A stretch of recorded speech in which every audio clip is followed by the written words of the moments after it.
घायल। घायल तो हर परिंदा है मेरे दोस्त। घायल। घायल तो हर परिंदा है मेरे दोस्त, लेकिन जो फिर से उड़ चला वही जिंदा है मेरे दोस्त।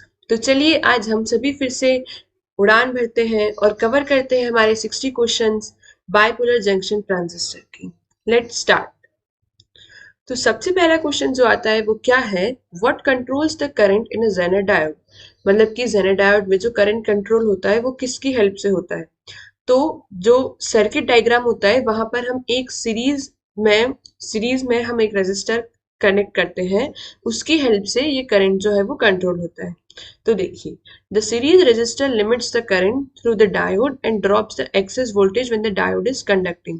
तो देखो क्या होगा ना कि अगर हमने रेजिस्टेंस लगा दिया, अब हम चाहते हैं कि उसमें से एक्सेस करंट जो है मतलब कि वो फ्लो हो जाए, तो हम रेजिस्टेंस कम लेंगे जिससे कि उसका करंट ज्यादा फ्लो और वोल्टेज मेंटेन रहे, है ना। तो इस तरीके से हम रेजिस्टेंस की वैल्यू को वेरी कर सकते हैं और उससे हम करंट को कंट्रोल कर सकते हैं। Okay, now next question. A zener diode when biased correctly, तो क्या होगा। अगर करेक्टली बायस्ड किया है तो क्या क्या होगा। तो सबसे पहला, act as a fixed resistance, never overheats, मतलब कि उसमें ज्यादा हीट प्रोड्यूस नहीं होगी, has a constant voltage across it, has a constant current passing through it. देखो अगर करेक्ट बायसिंग है तो यहाँ पर हम एक एग्जांपल से समझते हैं कि हमारे सभी के घर पे फ्रिज होता है, लेकिन जो मेन सप्लाई है वहां से आता है 220 वोल्ट, और जो फ्रिज है उसे चाहिए सिर्फ 120 वोल्ट। तो अगर हम डायरेक्ट उसे कनेक्ट कर देंगे तो क्या होगा कि जो फ्रिज का जो भी अंदर की चीजें हैं मशीन्स वगैरह वो क्या हो जाएगी, हीट अप होने के कारण खराब हो जाएगी, क्योंकि उसे एक्सेस वोल्टेज मिल रहा है। तो ये वोल्टेज को रेगुलेट कौन करता है, जेनर डायोड करता है। तो जेनर डायोड की हेल्प से हम क्या करेंगे कि जो एक्सेस वोल्टेज है ना, हम सिर्फ 120 पास करेंगे फ्रिज के अक्रॉस, और जो एक्सेस वोल्टेज है वो कहाँ से पास कर देंगे, जेनर डायोड के अक्रॉस। तो इससे क्या होगा कि जो हमारा डिवाइस है वो कभी भी खराब नहीं होगा। ठीक है, तो इसलिए क्या हो गया, इसमें कांस्टेंट वोल्टेज मेंटेन हो गया एंड कांस्टेंट करंट मेंटेन हो गया। ठीक है, now next question. In a Zener diode, the breakdown is due to the Zener has a doping। मतलब कि जो Zener diode होता है उसमें ब्रेकडाउन होता है, और वो कौन सी डोपिंग वजह से होता है। तो इसमें जो डोपिंग होती है वो क्या होती है ना, हेविली डोप्ड होते हैं। मतलब कि जो पी टाइप और एन टाइप होगा वो हेविली डोप्ड होते हैं, so that the breakdown voltage occurs at the lower voltage. ठीक है, मतलब हेविली डोप्ड होते हैं इसलिए क्या होगा कि जो वोल्टेज का ब्रेकडाउन होता है वो जल्दी ही हमें मिल जाता है। ठीक है, now next. In a zener diode with a high breakdown voltage has. तो देखो अभी हमने लास्ट क्वेश्चन में क्या देखा कि अगर हेविली डोप्ड रहेगा तो जो ब्रेकडाउन है वो जल्दी ऑकर हो जाता है। ठीक है, लेकिन अब हम क्या चाह रहे हैं कि हमें ब्रेकडाउन जो है मतलब जो वोल्टेज है ब्रेकडाउन वोल्टेज वो हाई मिल रहा है, तो डोपिंग कैसी होना चाहिए।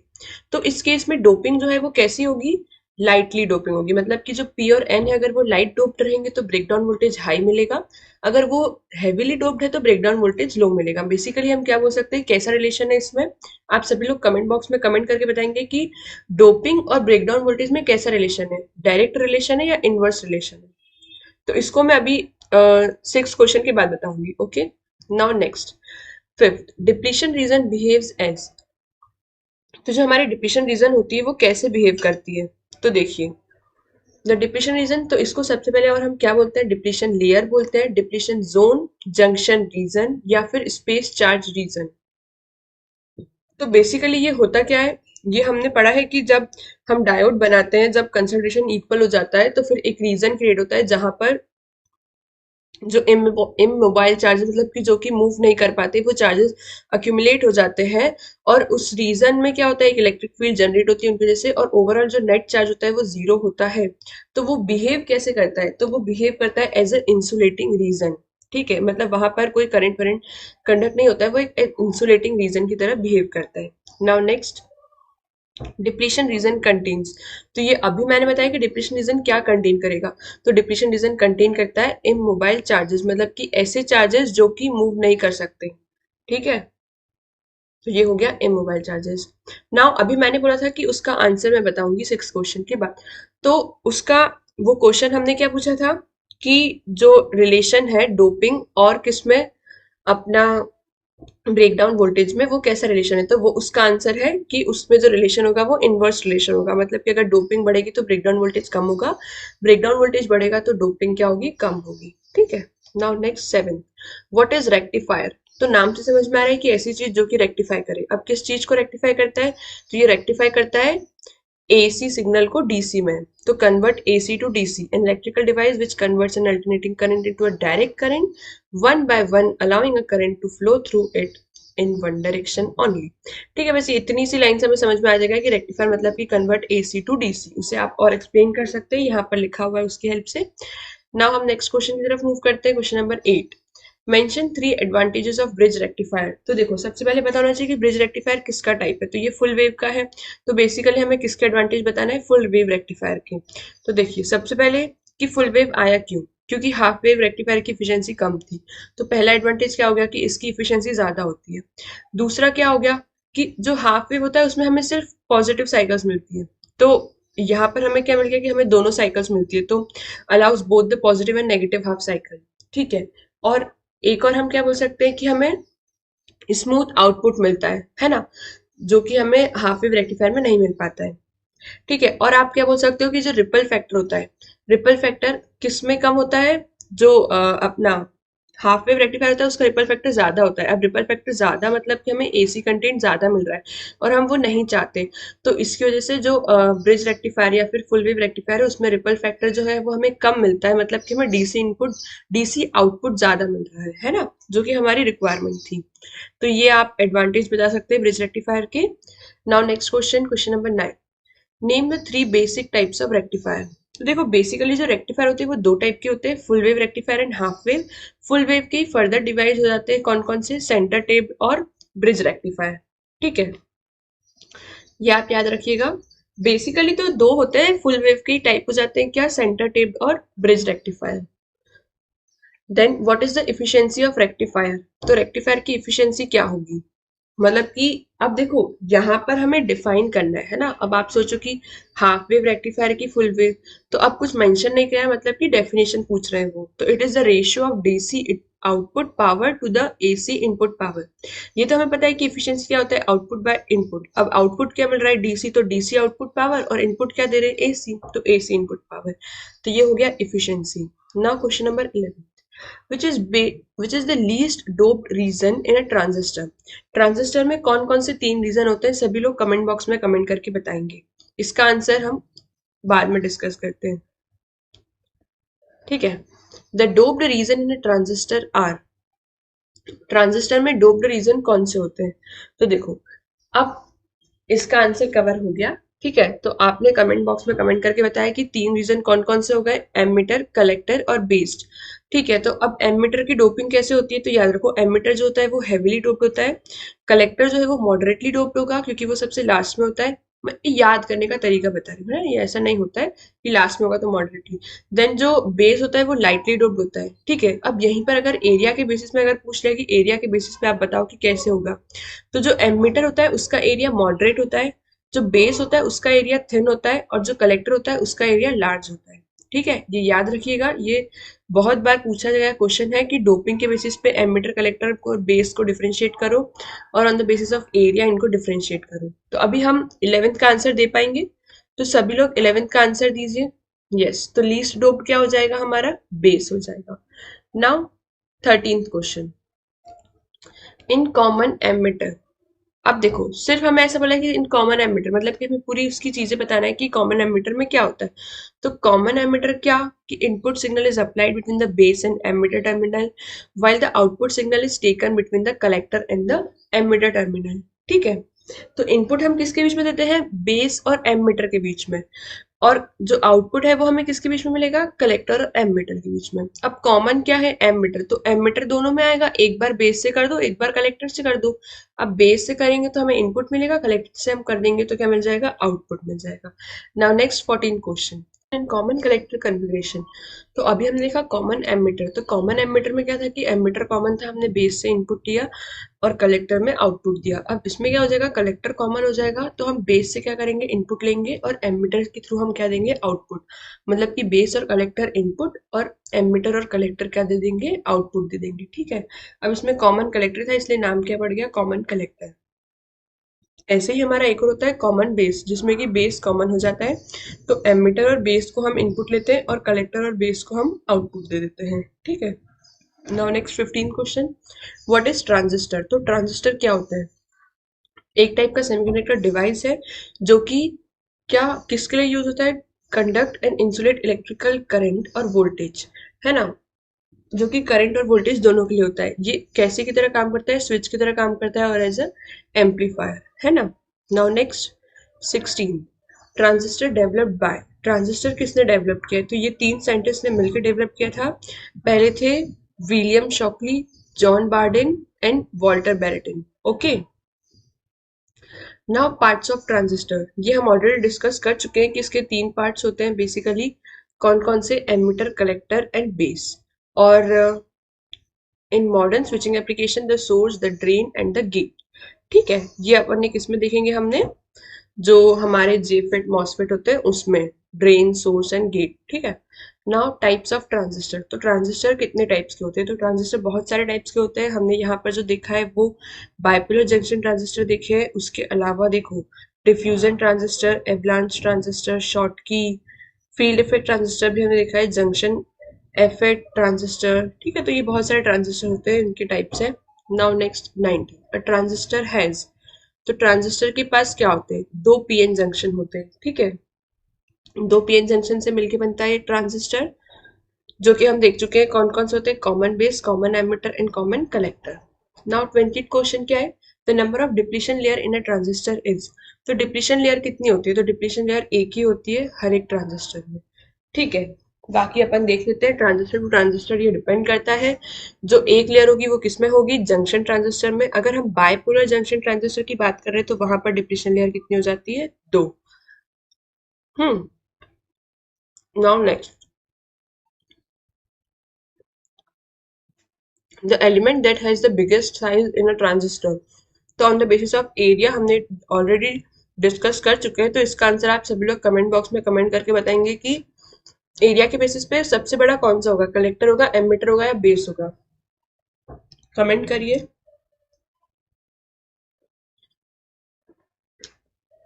यस, तो सबसे बड़ा जो होता है वो होता है कलेक्टर। अब अगर यहीं पे मैंने पूछ लिया कि सबसे छोटा, मतलब सबसे एरिया वाइज सबसे कम किसका होगा, तो क्या आंसर होगा? Base. Okay, now 22, a transistor is a operated device, तो किस में होता है? तो ये हमने देखा कि करंट, तो transistor is a current operated device. At the base emitter junction of a transistor one find, क्या होगा? तो वो क्या होगा? Low resistance. तो बेस एमिटर जंक्शन पे हमें हमेशा क्या मिलेगा? रेजिस्टेंस लो मिलेगा। The input impedance of a transistor is, transistor का इनपुट इम्पिडेंस क्या होता है? तो वो होता है लो। ठीक है, अब इम्पिडेंस क्या होता है? ये भी एक क्वेश्चन बन सकता है यहाँ से, है ना। तो आपने सभी ने पढ़ा होगा आरएलसी सर्किट, हम वहां पर ये टर्म जनरली यूज करते हैं इम्पिडेंस। तो इम्पिडेंस जो जेड होता है वहां पर कुछ कुछ याद आया? जेड, फिर हम निकालते हैं under root of r square plus XL minus XC का होल स्क्वायर, है ना। तो वो वाली चीज क्या हो जाती है? अपनी impedance. Now 25th, most of the majority carriers from the emitter, क्या होते हैं एमिटर में? तो वो क्या होते हैं हमारे?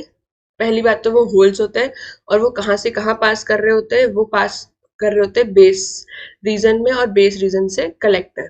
ठीक है, now the current I B is, I B कौन सा करंट होगा? तो बी इंडिकेट कर रहा है हमारा बेस, तो ये होता है बेस करंट, जो कि किसको लेके जाता है? इलेक्ट्रॉन करंट को, है ना।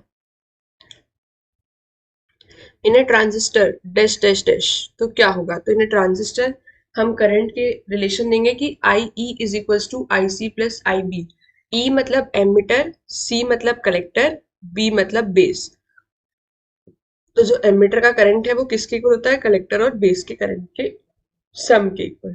ठीक है, now next, the value of alpha of a transistor इन, कोई भी ट्रांजिस्टर की में अल्फा की वैल्यू क्या होगी? तो जो अल्फा की वैल्यू होती है वो हमेशा क्या होती है? लेस देन 1 होती है। ठीक है, यहीं पर एक बीटा टर्म भी आती है, उसको हम अभी आगे देखेंगे।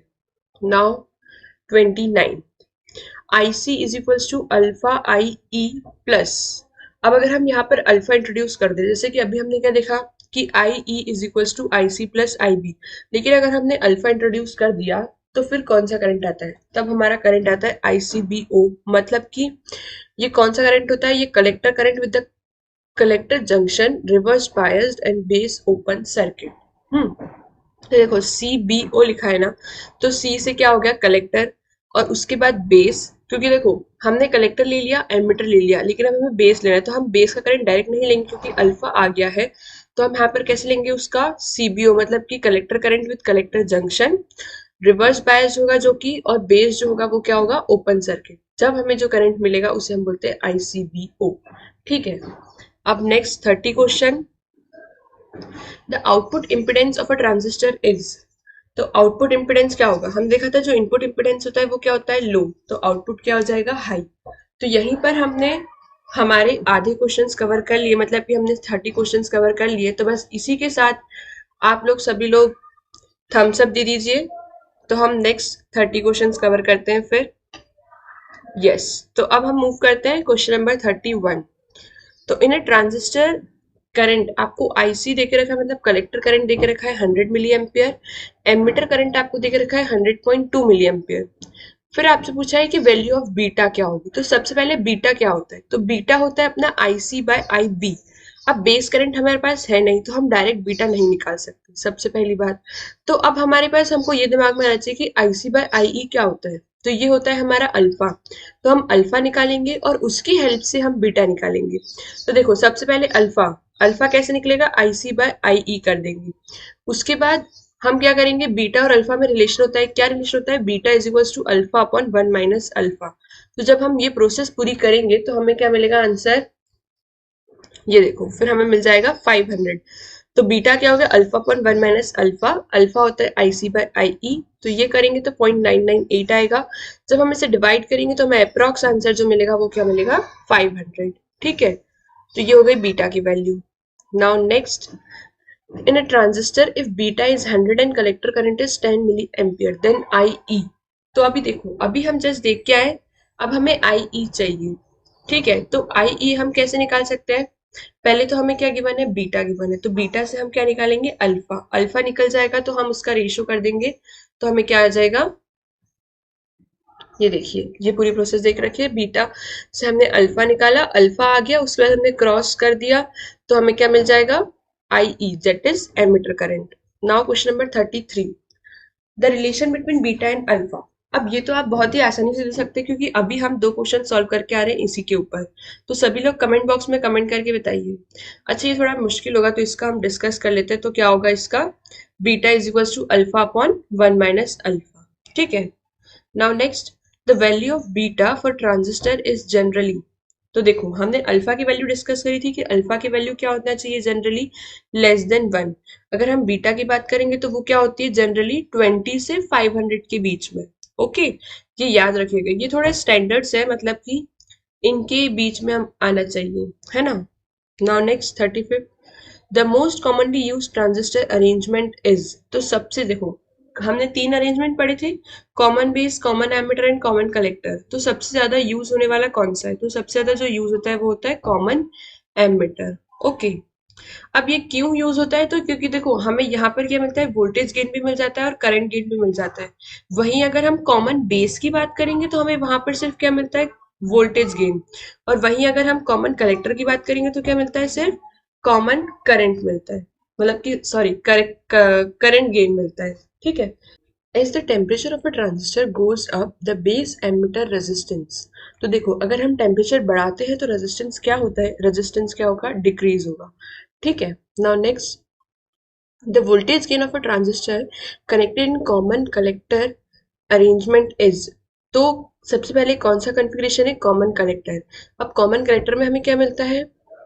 करंट गेन मिलता है, और यहाँ पर किसकी बात हो रही है? वोल्टेज गेन की।